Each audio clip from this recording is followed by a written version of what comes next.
Mak nak tanya sikit lah. Seronok ke life jadi seorang bodybuilder ni? Makan nak kena jaga training hari-hari. Seronok ke tak sebenarnya ni? Okey lah, sejujurnya Hmm. sukan bina badan ni dia lonely sport. Okey, dia pencapaian individu tu. Okey, dia bukan pasukan lah.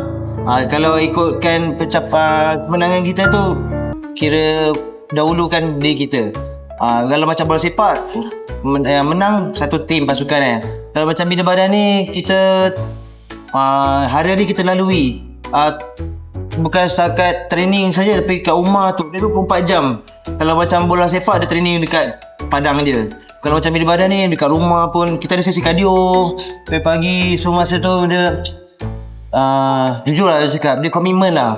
Ibarat kata macam tak ada henti lah usaha untuk jadi champion ni. Oh tak ada. Dia didik kita jadi seorang yang disiplin, kuat, tu komitmen. Okay, berusaha keras, tak mudah putus asa.